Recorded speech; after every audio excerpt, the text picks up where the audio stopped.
welcome to the News 9 Plus show on the world's first news and current affairs OTT platform, News 9 Plus, as well as News 9 Live. We begin with our top story tonight that we are taking up right here on the News 9 Plus show, and that has got to do with comments on India's economy coming in from Mr. Raghuram Rajan, the former RBI governor. Mr. Raghuram Rajan, speaking at an event in Hyderabad, spoke about how India's economy, if it grows on average at 6% every year, by the year 2047, it will continue to be a lower middle income economy, even as it has lost its demographic advantage. Those were the comments coming in from him, and he was doing basically a simple mathematics calculation. If India grows at 6% over 12 years, then what happens? 6% over 24 years, then what happens? Basically, he says that if you do the math, the per capita GDP, which currently stands at around $2,500 will go up to $10,000, and by that time, even that would classify India as a lower middle income economy. And to discuss this, we have a couple of special guests joining us.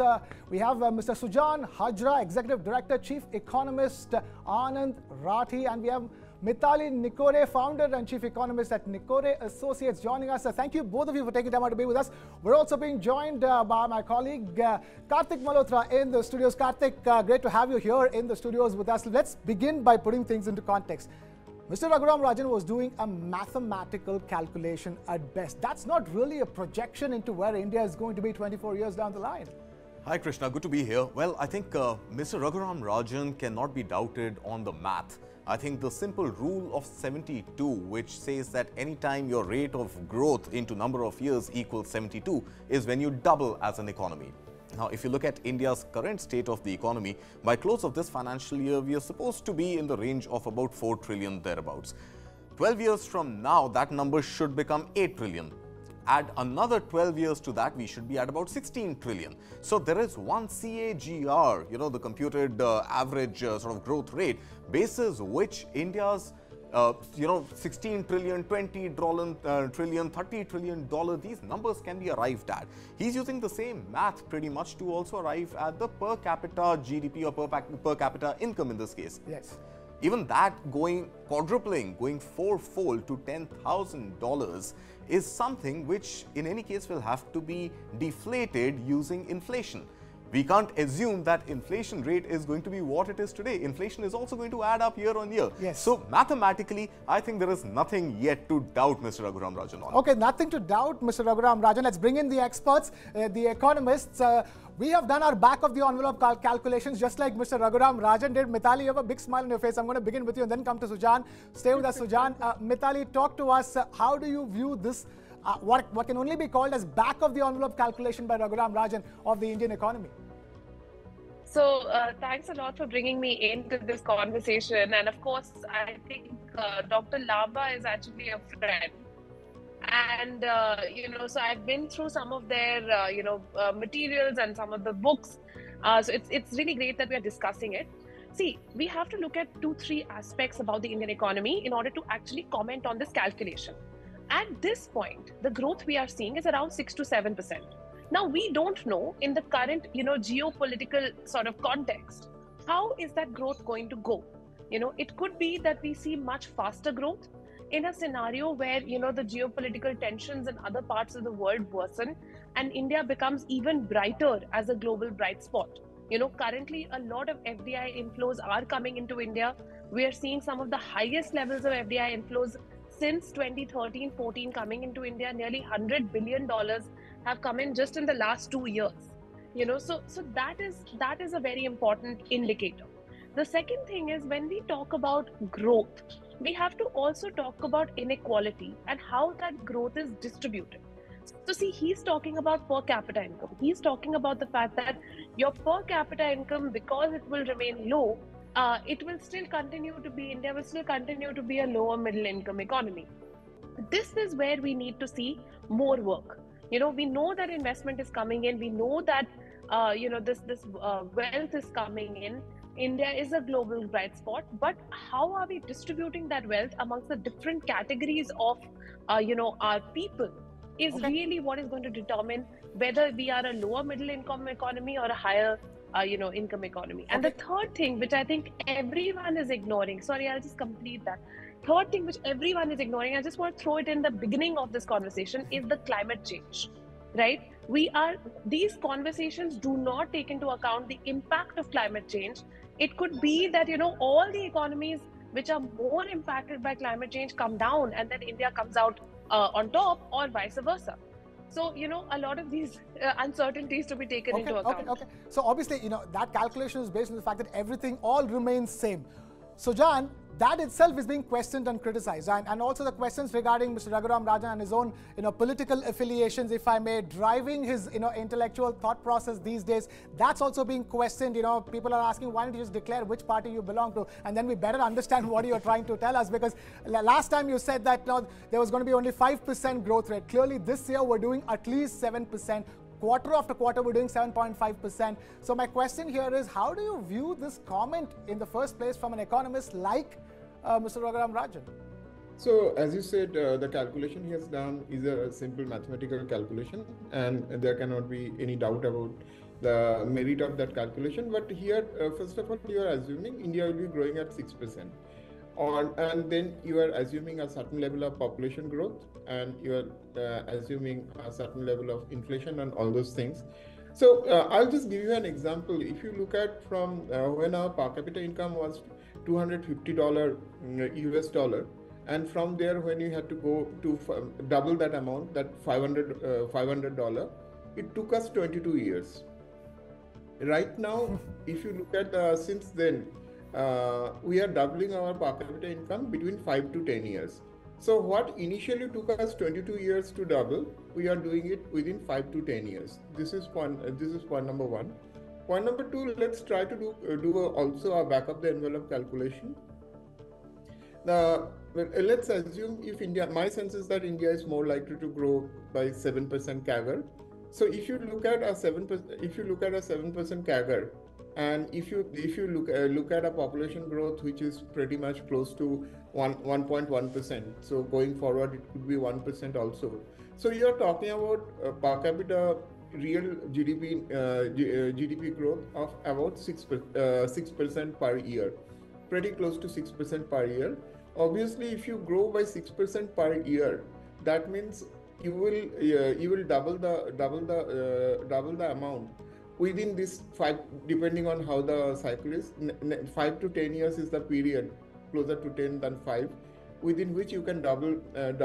So from that sense, if you are at 2,500, so obviously within the next 20 years will definitely be that's the time frame he's looking at.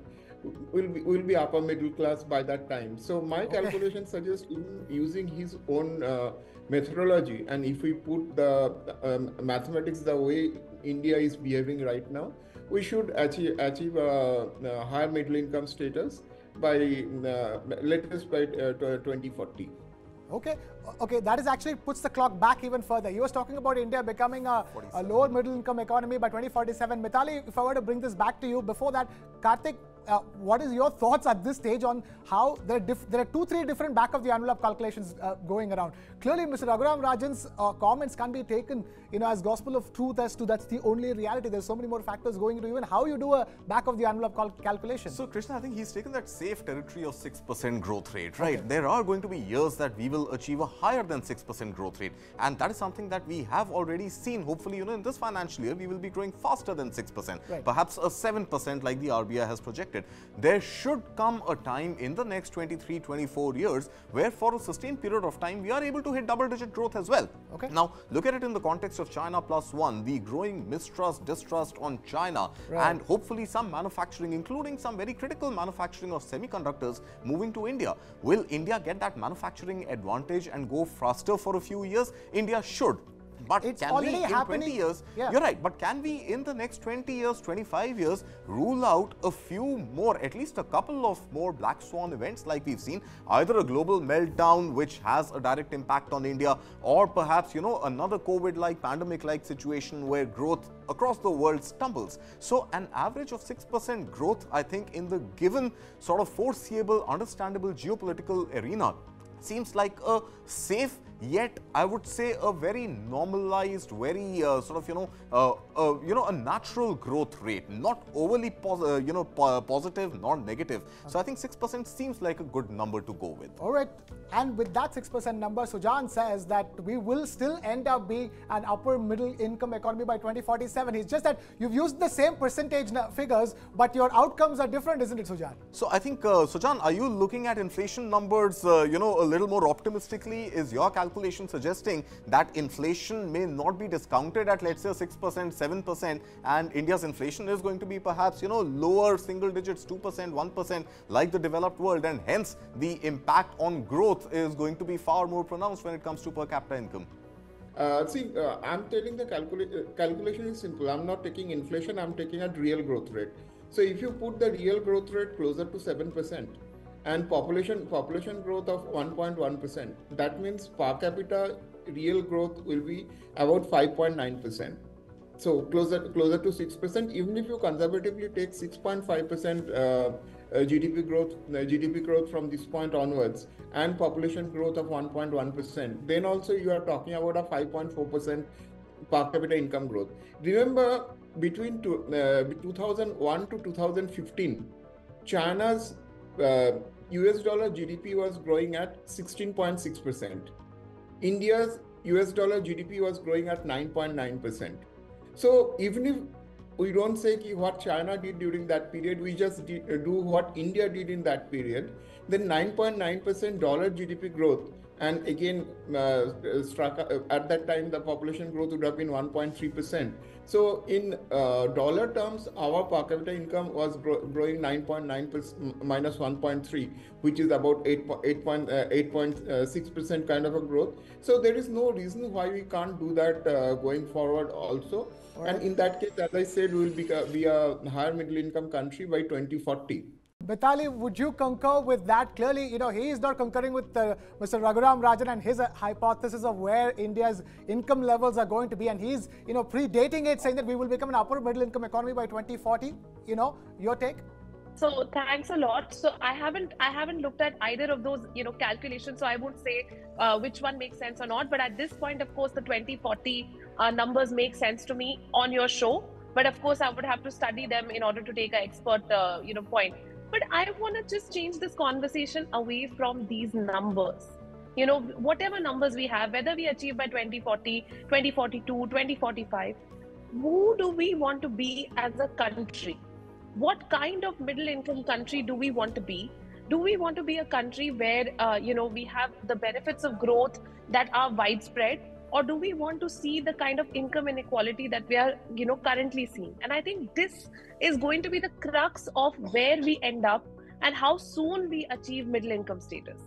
Because if we focus on growth decentralization, if we focus on climate resilience, if we focus on bringing women into the labor force, if we focus on, broad basing our growth, rather than saying, okay, let's just grow these 2-3, urban agglomerations that are growing very fast, that is when we will get even faster growth. I'm saying that if we bring in policies to, ignite growth in our tier 3, tier 4 cities, if we invest in the infrastructure development of our cities and, make them newer and newer engines of growth, which are climate resilient, then we can even achieve, nothing stops us from achieving even an 8%, 8.5% or 9% growth, so that we can even accelerate the process. So it depends on what kind of policy choices we make and what kind of path we take as a country. And, that's what we are always trying to advise the government to say, let's take a more inclusive path, and they are always open to that. They are always open to taking, more and more inclusive growth-oriented decisions. All right, that was Mithali Nikore. Mithali, fantastic point over there. Growth is all fine, but what kind of growth is what we need to define, even as we want to grow with those numbers. Sujan, I'm going to come to you for a last quick take. Tell us from your perspective, there's talk of demographic dividend. We already seem to be losing that demographic advantage, especially in the southern states, where the population birth rates are lower than the population growth is degrowing, to be specific. In that sense, how much of a problem will this be that one part of the country has population growing as if nothing stopped it, and one part of the country which has population that's not growing? It's always possible that kind of divergent trend will continue. But if we talk of India as a whole, for the at least for the next 15 to 20 years, we are going to have the demographic dividend. One point I want to specifically mention that when we talk about dollar GDP, what we don't realize that we are not doing it in terms of the purchasing power of the money which it can buy. At India's currently the PPP multiple is 3.5. So if you are talking about our $2,500, the purchasing power of this $2,500 is in actual PPP dollar terms, that is three and a half times larger. And that in itself, see, today a $4,000 country is a that's the upper limit of the lower middle income. So if you just use the multiple of PPP, we are already a upper middle income country by per capita income right now. Okay, we're already in upper middle income country is the word coming from Sujan Hajra. Sujan and Mithali, thank you so much for taking time out to be with us here on the News 9 Plus show. Hope to keep having you here again and again. Our second lead story tonight, and that is about how COVID-19 is on its way back. At least India has recorded over 1,800 cases already, and it's a new variant, ladies and gentlemen, called JN.1, said to be a subvariant of the famous Omicron, which had emerged earlier. This JN.1 is said to be extremely immune elusive, which means that it is extremely difficult to detect and very, very lethal and dangerous. We have my colleague Deepak Badana now joining us in the studio for more on that. Deepak, talk to us another COVID-19 variant that is making its way back to the world. Thank you for having me here, sir. To begin with, this is yet another variant that's come in, and as we've seen with all the variants that have come in over the past couple of years, this has again defied the measures that have been taken to detect it. As of now, I believe there are 5 fatalities already in Kerala, and I believe there are some cases in Karnataka as well. And according to the Ministry of Health, as on Sunday, it was, I believe, around 1,800, the caseload, daily caseload, and it's slowly but steadily nearing 2,000. One can only wonder what is going to happen in the next few days. And it's again China at the focus of it all. It's again emerging all the way from China. We have Dr. Vivek Nangia, Principal Director and Head Institute of Respiratory Critical Care Medicine, Max Hospital, now joining us on the show. We also have Dr. Sunila Garg, Member, Lancet Commission on COVID-19 and Professor of Excellence, Chair, Program Advisory Committee at NIHFM, also with us. Doctors, thank you so much for taking time out to be with us. I'm going to begin by asking Dr. Vivek Nangia, quickly tell us how dangerous is the JN.1 variant of COVID? So this JN.1 variant that we are experiencing these days is an absolutely new variant. This is a subvariant of Omicron, which I think we suffered in 2022, January, February, March, those months. Since then, it was like dormant, and now this subvariant has come up. You know, again, whenever a new virus comes up, we don't have the immune system working against it, and we become prone to illnesses because of this new variant. In some people, in fact, in most people, it is turning out to be mild illness only. But let's not forget that when you have an immunocompromising state, or in the group which is highly vulnerable, like those above 65 years of age, those who have underlying diabetes, cardiac disease, and cancers and other immunocompromising states, in them, even a mild illness can turn out to be a serious one and can be life-threatening. So definitely, while we were always aware that COVID-19 is there in our ecology and will keep coming back, and this is what has happened, we are now dealing with a JN.1 variant, which is a new variant to which our immune system has never been exposed. Okay. So we need to be very, very careful with this variant too. Right, stay with us, sir. We need to be very, very careful. We'll come and ask you all that needs to be done to make sure that we don't contract this JN.1 variant. Dr. Sunila Garg, my only question at this stage is how, in terms of its ability to spread and how lethal it can be, talk to us. How big a danger are we facing with the JN.1 variant at this particular stage? Thank you so much for having me on the show. I just wanted to say that, when COVID, made its emergence in the very first point, I like to say that COVID was here to stay.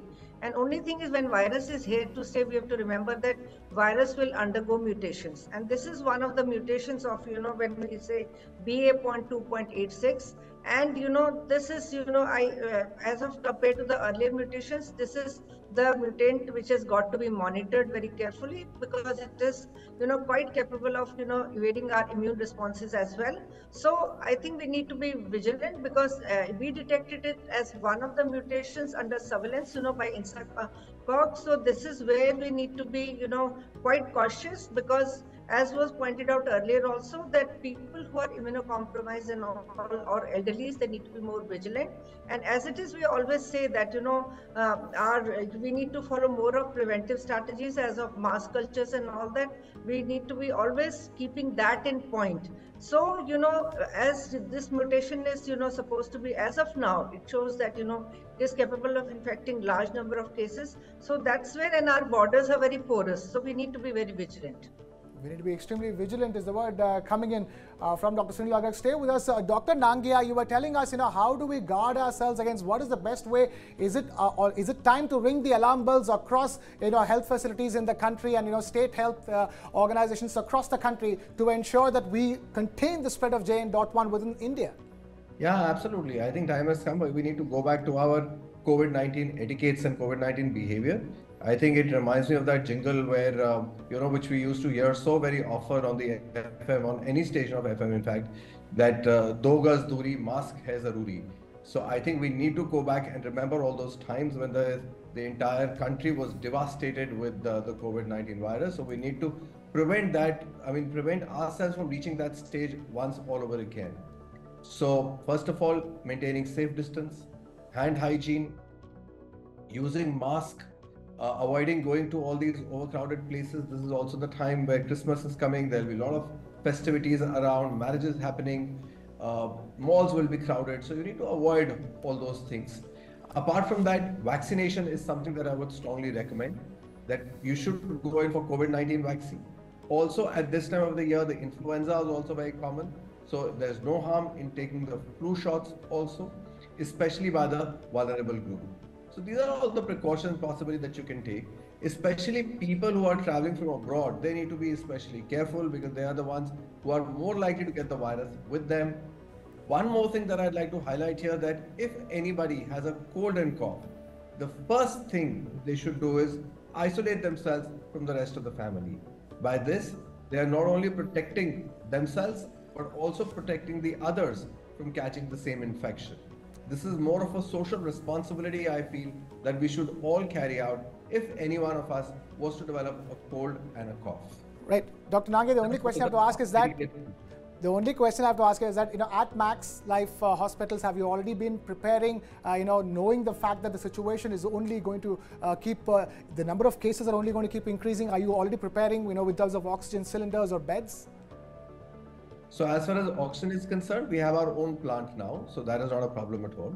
As far as beds is concerned, we do not have any earmarked beds yet, because we haven't really experienced any patient yet. But I think the day the patients start pouring in, we'll have all the processes in place. That is not a problem. We have our own ICU, which could be dedicated to respiratory patients and COVID-19 patients especially. And also isolation practices and everything is in place. There's no issue at all.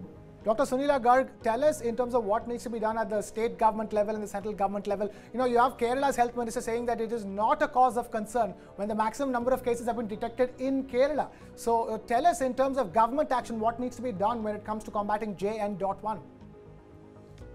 You see, basically one thing which I'll say from the perspective of the governments, that we need to be vigilant, but and we need to be watchful of the situation, and we need to see the type of cases which are coming. At the same time, the message for the public is basically, if possible, for the elderlies and all, the masks should be, in place, and then, we should avoid going to overcrowded places. But as of now, what I will say from the perspective of the government and from the perspective of state governments also, and it was never, said no, that time and again for pandemic preparedness, it is important to do mock drills to see that the system is prepared and we are responsive, so that we do not have a kind of a knee-jerk reaction. So we have got to be vigilant. And the type of cases which are coming also, they need to be watched in, with regard to the severity and the age group, what they're affecting. So overall, we need to be kind of, watching the situation, and our, system, where we monitor the number of cases, we have to be very, very careful, and we need to see that though the cases were there in Kerala, but we also got the cases in Tamil Nadu, also in Karnataka as well. And apart from this, there are 40 countries in the world which already have got cases. So we have got porous borders, and pandemic, was never ruled out again. So we need to be always, be prepared for the preparedness, and then we need to be watchful of the situation. Okay, you need to be watchful of the situation. Dr. Nangia, quick take from you before we wrap this up. Tell us, in terms of going forward, how does one deal with JN.1? And more importantly, how does one, there's so many, this December seems to be the situation every single time. December, the season, the weather, the cold, it always seems to be giving rise to newer and newer variants. And the BA.2.86, if we're talking about the Omicron subvariant, apparently has 20 different mutations possible. So are we looking at a situation there'll be more variants apart from JN.1 as well coming out? And I think one factor you missed out was air pollution. That is another factor which is contributing to the flourishing of all these viruses and all these kind of illnesses. But yes, you can never be sure. These viruses keep mutating, and they mutate all the time. Even a minor difference in the genetic makeup can result into a new strain that may emerge. So we have to be prepared for it. We have to continue following all the precautions. I guess all those precautions need to be a way of our lives now. They need to become the norms that we need to follow, and not get surprised when something of this sort comes, or not be caught off guard when something of this sort happens. Okay. So I guess mentally we need to be tuned that this is a virus which is going to exist in our society, exist with us. It has entered our ecology, and will keep mutating and keep harming us from time to time. Okay, it will keep harming us from time to time. I'm afraid we'll have to leave it at that. Dr. Vivek Nangia and Dr. Sunila Garg, thank you so much for taking time out to be with us here on the News 9 Plus show. In October 2023, Pakistan announced a policy that it will expel all illegal immigrants from its soil. And what did it mean by that? 90% of the illegal immigrants in Pakistan are Afghanis. Although 4 million Afghanis live in Pakistan, half of them, nearly 2 million of them, are said to be undocumented. So question raised on, why did Pakistan announce this policy? Pakistan has reported an increase in cross-border attacks by the Tehreek-e-Taliban Pakistan. What is behind those attacks? As Pakistan says, the presence of illegal immigrants has led to rising crime and terror attacks in the country. Is that the real reason? To talk about that, we have Mr. Yashovardhan Azad, former Special Director, Intelligence Bureau, joining us on the News 9 Plus show. And we also have my colleague Justin Thomas joining us here in the studio. Justin, thank you so much for taking time out to be with us. Before we get to Mr. Yashovardhan Azad, quickly, let's put this into perspective for all those watching this broadcast. There has been rising reports of rising violence in the Pakistan-Afghanistan border areas. And of course, all of this is the backdrop of that policy to deport all illegal immigrants in Pakistan, isn't it? That's right. So Pakistan is the primary reason that they're giving is obviously rise of terrorism in their country and they're blaming the undocumented refugees for that. But remember, Pakistan has a dual terror policy where there are good terrorists and there are bad terrorists. So now probably the good terrorists have also turned bad for them. So it's actually their own policy which they have faltered, how they've used it, and now it's like turning back on them. Okay. The second reason that which is happening, they're claiming, is that they have very meager resources, and they're claiming that these undocumented refugees have a claim over that, or they have to serve it. But then again, your own economic policies have been paralyzed by one-upmanship between the civilian and the army out there. So that leads to nobody is there to actually look after the economy. So right now you are in a situation where you're not able to control the terrorism or have an economy backing up yourself, and now you are squarely blaming the refugees. which really is not the focal point here. Right, clearly they can't be the ones to be faulted with for all the other follies of Pakistan. Mr. Yashovardhan Azad, before I even begin talking about this, I have to, before talking about the main topic that you're here for, I have to ask you one question, and that is on top of mind of everybody watching news tonight, and that is what is happening with Dawood Ibrahim in Pakistan. But keeping it with Pakistan, I want your thoughts on it. So many reports emerging, no confirmed official reports, but what we are hearing so far is that he could be having food poisoning. What are your thoughts? Well, you know, 2 or 3 things about Dawood Ibrahim. The problem in Pakistan today is that the Pakistan cannot say whether he was poisoned, or they can say whether he was not poisoned, because then they'll have to admit that he's in Pakistan. And they have always been saying that we don't know where Dawood is. So many times the letter rogatory which has gone, and we have asked for Dawood Ibrahim because he's a designated terrorist, not only by India, but also US in 2003. And remember that 25 million bounty was put on his arrest. So Pakistan is caught in a quandary. The other report says that 2 days back, he did go to a hospital in Karachi. He stays in Clifton. And by the way, I have seen that his residence, because when I had gone with the cricket team, our cricket team in 2004, we're just passing before the stadium. On the left side, I saw his bungalow, and the man, the cop who was in front of me, when I asked him, is this the place? And he smiled and looked ahead. So he's very well ensconced there, and the rumors are again rife. But you know, time and again there are rumors about Dawood Ibrahim getting killed, Dawood Ibrahim getting hospitalized, and I think this is another of those rumors. Okay, another one of those rumors. So let's not take all the Dawood Ibrahim reportage on social media all that seriously as yet. Yes. Is the word coming in from Mr. Yashovardhan Azad. Let's get back to what we were discussing. Tell us what is happening with Pakistan. You have about 4 million Afghanis living in Pakistan. 1.7 million to 2 million of them are supposed to be undocumented.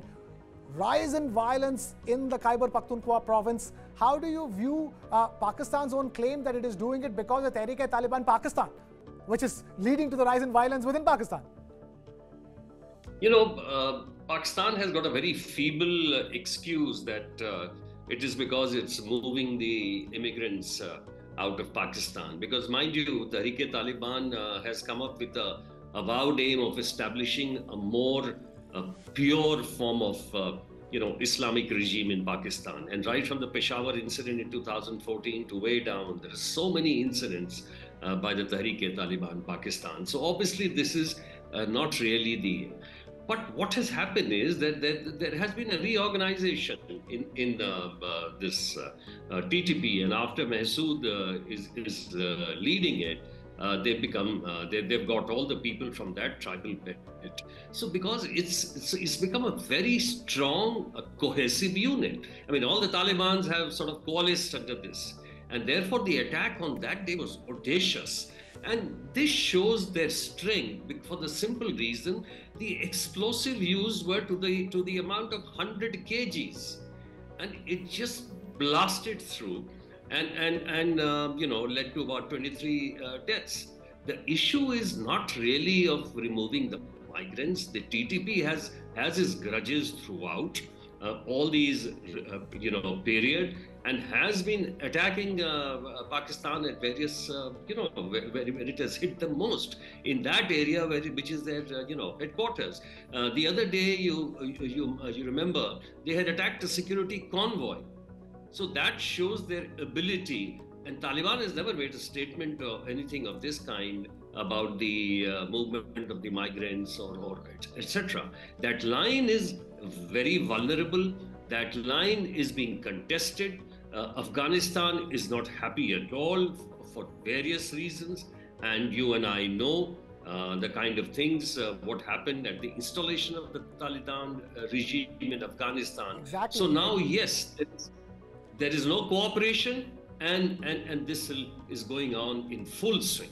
Right, and in fact, Afghanistan is saying all of this is caused by the Tehreek-e-Taliban Pakistan. So why did you have to touch the Afghanis in the first place? It's not like they've hadn't had their hands full since the Taliban takeover in 2021. Mr. Yashovardhan Azad, thank you so much for taking time out to be with us. But you don't have to leave the story at that.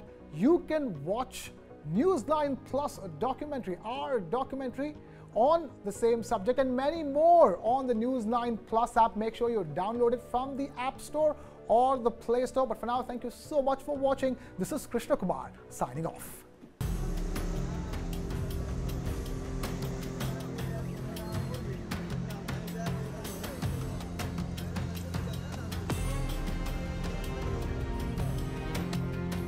Pakistan में बदअमनी फैलाने में एक बड़ा किरदार गैर कानूनी तारीक वतन का है, इसलिए रियासत पाकिस्तान ने इन अफराद को 1 नवंबर से वापस अपने ममालिक में भेजने का फैसला किया। They are doing this out of desperation. In fact, far from it, they're going to swell the ranks of the TTP. It is a self-destructive policy which I don't think they know what they're doing, or they know what they're doing and they're doing it still as a sort of stopgap measure. We'll create this problem for you. This problem is going to create unrest in Afghanistan. Your government will be destabilized. So either you give in to what we want, otherwise we will take these kind of actions against you. That's what's happening. Easily the largest displacement of the 21st century. Pakistan now claims policy came after efforts to exert pressure on Kabul in order to rein in the Tehreek-e-Taliban Pakistan.